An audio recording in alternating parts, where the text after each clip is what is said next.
Hi everyone. Decided to do a little catch-up video. My boxes have died. It's just too hot. No matter how much I water them, they just dry up quickly. But the rest of the flower beds, for the most part, are doing okay. I have a rose bush in the back there that's really not doing that well. But, well, we'll see. I mean, it's been so hot and so humid that it's hard to say if I can save much of anything at this point. The front of the house is facing due east, and the ground that is a beautiful rose. The ground is so dry that no matter how much I do, I put compost, I put fertilizer for the flowers, but it's just too hot. Everything bakes. And then I had a insect issue. My oriental lilies, as beautiful and amazingly nicely smelling they are, the leaves, everything has just been damaged by a lot of bugs. The ivy's doing good, invading. Cosmos is doing okay. It's really pretty. So go for a little walk in the actual vegetable garden. Turnips, some of them are doing okay. They're still quite small. I planted another succession of beets because these are just not doing anything. So I've started in my other garden a few more. I picked and brought in 3 of the bigger cabbages, made some coleslaw that I canned for the winter. I'm hoping to get quite a few jars. The corn has cobs in it now. They have ears. I pollinated them myself.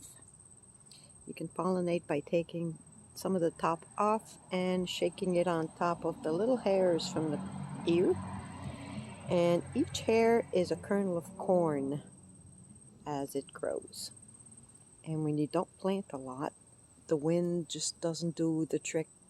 There's just not enough pollen that falls from the heads into the cobs. So it's best to just do it by hand. And by doing it by hand, you ensure a bigger ear of corn. So as you can see, my cauliflower is still not doing anything much. But some of my squash just decided to come to life. And I have butternut squash now.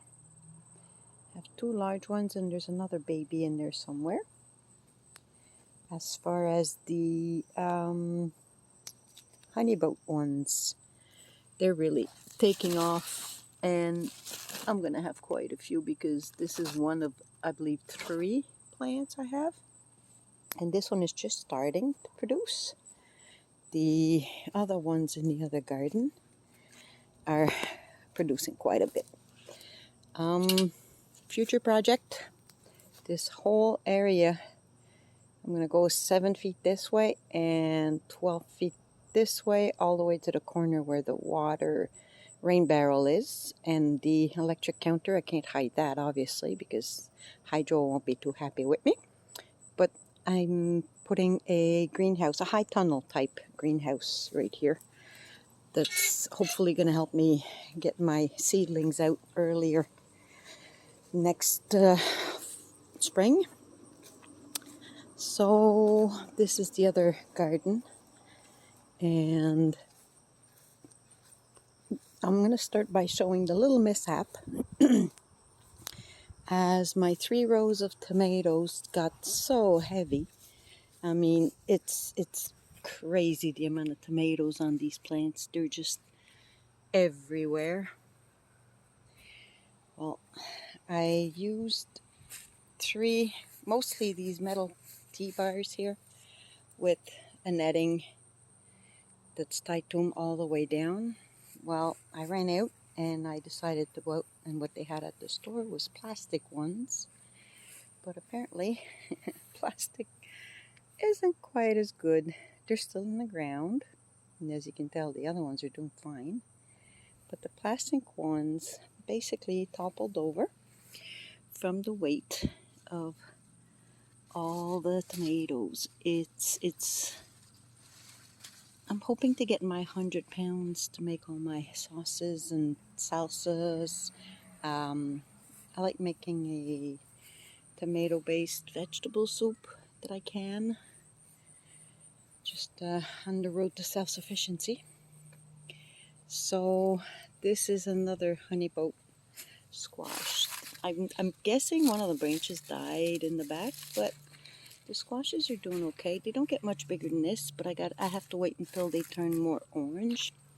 They are a little sweeter than the butternut squash, but smaller. They're more for like just my husband and I. There's quite a few little ones starting, and can't really see them through the leaves, but there's quite a few in there. And then I've been bringing in cucumbers, making my relish and my bread and butter pickles, and I still have to do the dill pickles. But yeah, I'm getting quite a bit of those. The cherry tomatoes are really producing. They are amazingly beautiful. I brought them in this morning. I brought quite a few in, but it's only one plant and it's got hundreds.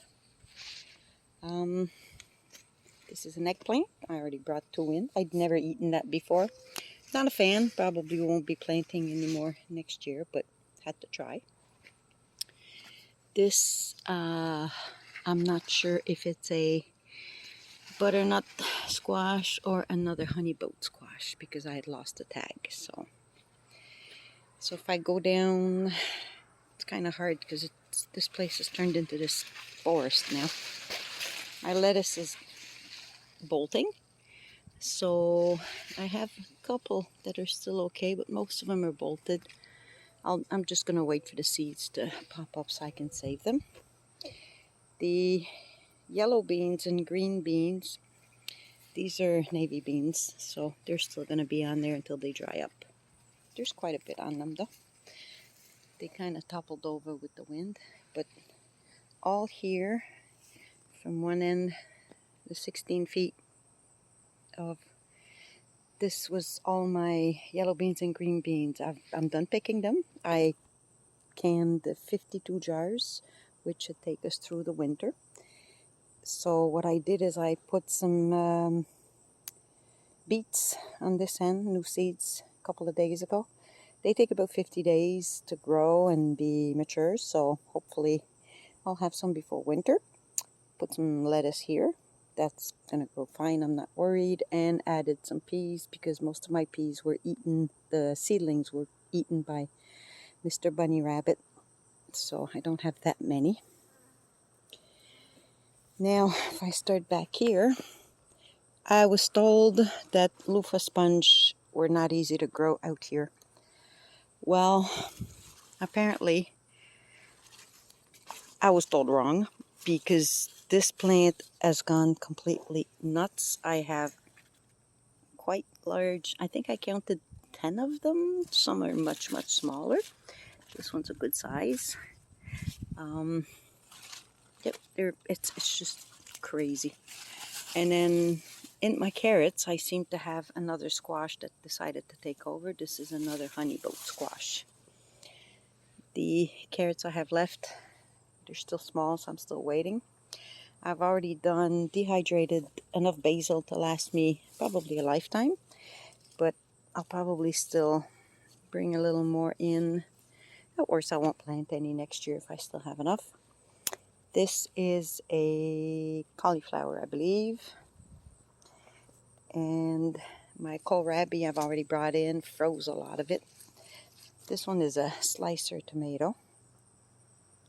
I had a friend visit the garden and she walked away with the one red one that was ready. This one. This is the pink boar. It's a slicer tomato. It's pink with, I can't really tell because of the lighting, but it's pink with like darker stripes in it when it's mature. It's going to take a little while. And yeah, the kohlrabi I brought in and froze, but there's some little baby ones that are still trying to do something, so I'll let them go. They still got plenty of time. My peppers, however, are finally starting to change color. This is it looks like a spicy pepper, but it's not. It's the Jimmy Nardello, which is a sweet pepper. I must have, I don't know, maybe 12 or 15 peppers on each plant. And I have, I think, 3 of these in here. These are the sweet banana peppers. I've been collecting those, picking those and putting them in the freezer. Probably use them to make just stir fries and stuff like that over the winter. This is the, gosh, I can't remember what it's, Joe Parker New Mix. This is a medium heat pepper. They haven't turned red at all yet. They're not even, oh, actually, yeah, maybe they are blushing a little bit, but they're gonna take a while. I got, I don't know, good 10 or 15 each plant again. Then these are the pepperoncini, which is a hotter pepper that I'm gonna use when I make my chili powder. It's always good to mix a few different peppers to make the powder. I'll probably use some of these too. These are lemon drops. I thought they were sweet, but then I reread and apparently they're not. They're more of a medium hot, and there's hundreds in these 2 plants. They're just covered. This is the California pepper, just waiting for them to turn red. I brought in some green ones to put in the freezer, but there's quite a few. There's good 5 or 6 per plant, and they're good size. So hopefully they'll turn red. Then we get into the chili peppers, and yep, I'm gonna use these for sauce. We're not a fan. We don't eat very spicy, but I can make a couple of jars of sriracha just to, when people come over and they like spicy, to have. Oh, apparently one of my cayennes is red. Now this is supposed to be my walkway, but apparently it's another honeyboat squash. Good thing we like them, because there's a boatload of them in there. So now I have to kind of figure out a way. I guess I'm going to walk through the strawberry patch, which is done anyway. So yeah, looks like we're going to have a boatload of honey boats. This is I think it's a broccoli that I put here to see if it would do better more in the sun. But not much happening there. And these are finally starting to blush also. This is the mortgage lifter. They are gigantic, over a pound to 2 pound tomatoes. This is huge. Like, they're so heavy they just drop down on the ground. See, this one is not going to turn color. It's too white. It's dried up. But the branch is full. They are starting to blush, so hopefully we're having a family barbecue in a little over a week, I believe. So hopefully I'll have some fresh tomatoes for the people who are going to come and visit. So then if I go down to my the one flower bed, well, garden bed that we just added this year. This is called mashed potato. It's a white squash. It's more of a, I guess, closer to the acorn in shape. I bought some and I saved the seeds, so I don't know if it's going to be a natural reproduction of it or not, because sometimes when you save seeds, if they've been pollinated by bees that were traveling from another kind of squash, you can get a weird little mix of things. My onions that I transferred because my tomatoes were crushing them, they're not doing too good, but They'll be shallots, I guess. I believe this is a small watermelon, like cantaloupe size. There's nothing happening yet. But again, it's all stuff that I planted very late in the season because we had to add an extra bed. So I believe I've seen one little baby, teeny weeny baby watermelon in here somewhere the other day. I can't see it now. But yeah, there was a tiny one. I'm sure it'll pop up if it's still viable. So this is the garden, and this is my poor tomatoes that collapsed. That is so frustrating. Hopefully it won't, I mean, the branches didn't break, so these are all San Marzanos and Amish paste. You can see the difference. The Amish paste looks more like a pear shape. They're going to get much bigger than that. And the San Marzano is kind of a weird oblong size. Some of them are not as long, they're rounder. Again, this is one, so you can tell when they're not shiny, they're kind of faded and they turn white quickly. That's not going to produce anything. It could be from just overproduction, because if I look at these two, this one is like that. It's like a faded, it's really hard to show on the picture, but they're not shiny. They're almost furry like, as opposed to these that reflect the sun. So we'll see what happens there. But yeah, total collapse of my tomato garden. Some of the branches must have snapped. That again, these are just kind of flat, like a matte color, as opposed to a shiny. I don't think you can see it as well on the camera, but still, I mean, if I dig around, I can see that there's quite a lot, and there's no blight. Well, knock on wood that falling didn't damage them enough to get disease, but lesson learned for next year.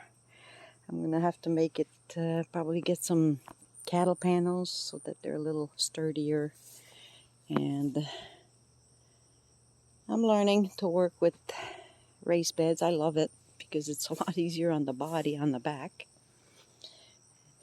It's just a question of adapting.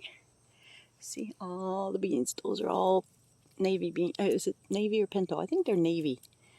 I'm just waiting for them to dry up so I can collect them. Probably make a couple of jars of breakfast molasses beans with them if I have enough. It's just trial and error. I'm just trying things. So tomatoes here, very, very prolific. So happy with that. Whatever tomatoes we don't get a chance to eat out of these, those are going to be, oh, I see one that's turning color, I believe. I love these. Those I started from seeds also. Most of the garden I started from seeds.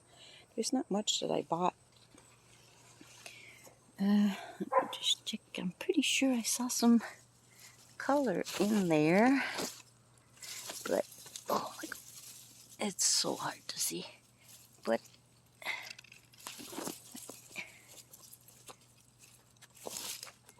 can tell this one is changing color a little bit. Yep, it's starting orange. Hopefully, because they've been green for like ever. And I've talked to other people off YouTube, and not the only one apparently that has a lot of green stuff, not turning red yet. The peas I've been picking as they go. They're kind of more of a snack at this point. Most of them, the seedlings. I had a whole row of seedlings. I think I got 3 plants that survived the Mr. Bunny or Mrs. Bunny. So they just kind of get eaten as we go. And, yeah, this way you can see my big bell peppers. They're doing really well. Hopefully they turn red. It's supposed to be hot for the next few days still, so I don't know if it has an impact. I'm not that much of an expert, but I'm really enjoying gardening. So I guess I'll be picking peppers in the next few days. That's a start. Got butterflies.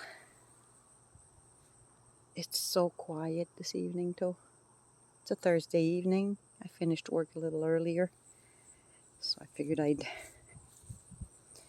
enjoy it while people are still in the house. I mean, it's always pretty quiet out here. I can't really complain. It's a nice little quiet farm town. And, oh, looks like I have some new zinnias. Wow, those are bright, bright, bright pink in the center. That's cool. Those are the polar bear. I think these are Macarena. And these are the lemon lime queens. I like zinnias. They're really pretty and they're very good at attracting bees. Everything else seems to be doing pretty good. My little pond there is doing okay, as my big weeping willow. Not bad. It's I believe it's 3 years old this year. It's from a branch cutting I took and basically smacked in the ground. So gives us a little bit of shade. It will eventually give us a good amount of shade. So yep, that's about it for the little updated tour and the great tomato collapse. See you next time.